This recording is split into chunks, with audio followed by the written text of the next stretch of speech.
आज के online class में एक बार पुनः आप सभी का स्वागत है। आज के ई लेक्चर में हम लोग एमए उत्तरार्ध भूगोल के नगरीय भूगोल प्रश्न पत्र के नगरीयता एवं नगरीकरण, अर्थ एवं विशेषताएं अध्याय का अध्ययन करेंगे। पूर्व में हम लोगों ने नगरीय भूगोल की सामान्य विशेषताओं का अध्ययन कर लिया था। आज उससे आगे नगरीयता एवं नगरीकरण, अर्बनिज्म एंड अर्बनाइजेशन के बारे में अध्ययन करेंगे। देखिए, अगर शाब्दिक अर्थ देखें तो लगभग समानार्थी लगते हैं दोनों शब्द, नगरीयता एवं नगरीकरण, लेकिन इनमें मूलभूत अंतर देखने को मिलता है। आगे के स्लाइड में आप लोग देखेंगे कि कैसे ये दोनों शब्द एक दूसरे से अलग हैं और क्या क्या विशेषताएं इनमें सन्निहित हैं। किसे हम लोग नगरीयता कहेंगे और नगरीकरण से कैसे अलग है यह, इसके बारे में हम लोग अगले स्लाइड पर देखेंगे। देखिए, नगरीयता एवं नगरीकरण दो अलग अलग घटनाओं की ओर संकेत करते हैं, जबकि नगरीयता शब्द का प्रयोग, नगरीयता मतलब अर्बनिज्म और नगरीकरण मतलब उसको इंग्लिश में कहेंगे अर्बनाइजेशन। ये दोनों अलग अलग हैं, लेकिन सामान्यतः लोग भ्रम में रहते हैं, शब्दों के विभेद को समझ नहीं पाते, इसलिए दोनों शब्द लगभग समानार्थी बन जाते हैं, लेकिन ये समानार्थी है नहीं, इनमें अंतर है। नगरीयता शब्द का प्रयोग सामान्यतः सामाजिक रक्षा के बारे में बताता है। नहीं तो ये तो मैंने आपको बताया है सर। हाँ, 2008 है, ये 2018 होगा सर। एक गलती, टाइपिंग मिस्टेक हो गया, मैं भी फाइनल कर लूंगा इसे। बस यही चेंज हुआ है सर।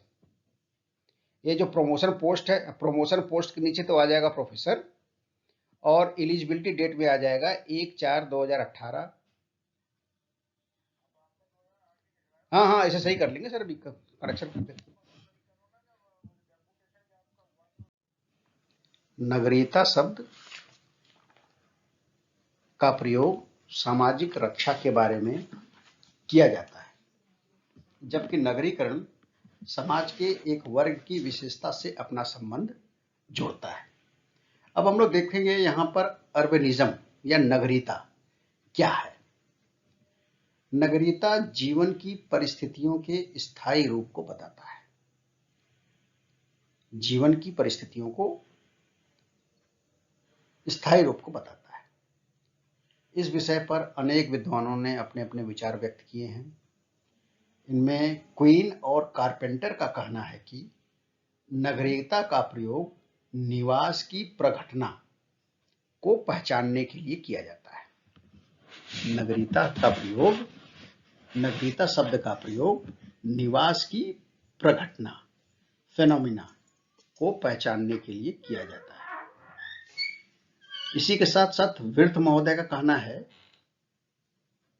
कि नगरीयता जीवन की एक प्रणाली है। Urbanism denotes the way of life. और विर्थ ने ही आगे फिर कहा है, नगरीयता लक्षणों का वह पुंज है जो नगरों में एक विशिष्ट प्रकार का जीवन उत्पन्न करता है। Urbanism is that complex of traits which made up the characteristic mode of life in cities. इसके साथ साथ बर्गेल महोदय ने नगरीयता के बारे में बताया कि नगरीयता परिस्थितियों का पुंज अथवा एक दशा के रूप में है। Urbanism is considered as a condition or set to circumstances. इस प्रकार यह स्पष्ट हो जाता है कि नगरीयता मानव जीवन की एक दशा या परिस्थिति को संबोधित करती है। देखिए, नगरीय समाज में ग्रामीण समाज की तुलना में विज्ञान और तकनीक का बहुत अधिक प्रयोग होता है।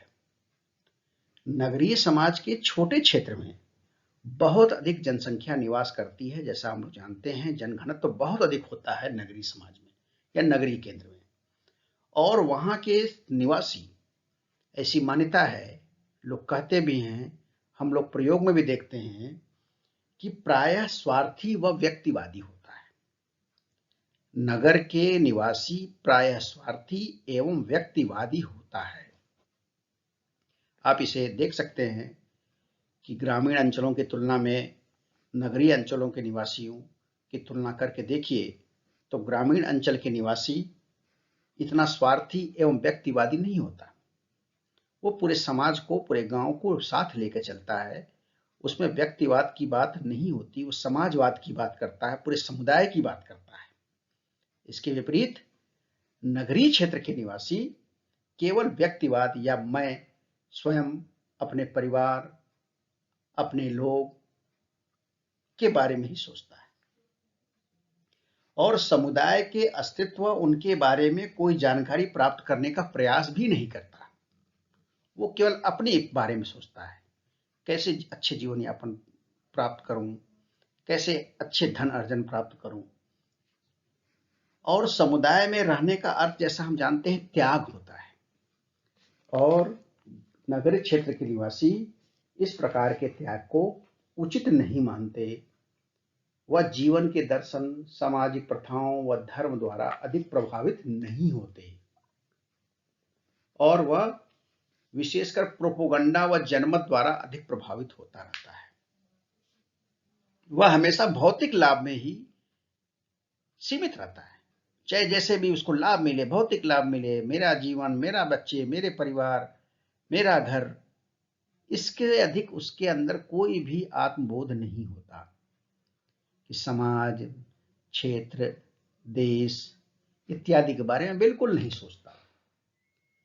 और वह इस प्रकार के लाभ पाने के लिए किसी को भी चोट पहुंचाने के बारे में सोच सकता है। अपने लाभ के लिए किसी के कितना नुकसान हो रहा है, इस बारे में भी वो सोच लेता है। और पारिवारिक संबंधों में भी कहीं ना कहीं दिखावा होता है। नगरीय व्यक्ति अकेले व एकाकी जीवन में विश्वास करता है। इसीलिए एम.बी. क्लीनार्ड ने स्पष्ट किया है कि नगरीय जीवन के ऐसे ढंग के प्रति संकेत करती है नगरीयता जिसमें प्रतिमानों में प्रतिद्वंदिता, तीव्रतम सामाजिक परिवर्तन, बढ़ती हुई गतिशीलता तथा व्यक्तिवादी अस्तित्व की विशेषता होती है। अब हम लोग अगले स्लाइड में देखेंगे कि नगरीयता की क्या क्या विशेषताएं। नगरीयता मतलब अर्बनिज्म की क्या क्या विशेषताएं हैं। इसकी पहली विशेषता है विषमता। नगर की विषमता, दूसरों पर अत्यधिक निर्भरता, ऊपरी दिखावे के अनेकानेक सामाजिक संबंध एवं व्यवहार और उनकी तथाकथित सभ्य और बुद्धिमत्तापूर्ण जीवन प्रणाली आदि नगरीयता के परिचायक लक्षण हैं। दूसरों पर अत्यधिक निर्भरता, ऊपरी दिखावापन और ऐसे ही सामाजिक संबंध एवं व्यवहार और उनकी तथाकथित सभ्य और बुद्धिमत्तापूर्ण जीवन प्रणाली।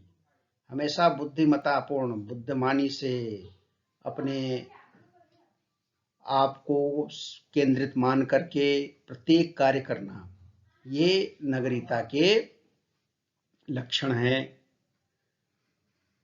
और दूसरी जो विशेषता है निर्भरता, डिपेंडेंसी। नगरीय जीवन में एक दूसरे पर निर्भरता बहुत अधिक पाई जाती है। आप कहीं भी देख सकते हैं, यहां पर प्रत्येक व्यक्ति एक दूसरे से बंधा हुआ है। ग्रामीण क्षेत्रों में क्या होता है? उल्टा होता है। ग्रामीण क्षेत्रों में सब व्यक्ति एक प्रकार से स्वतंत्र होते हैं।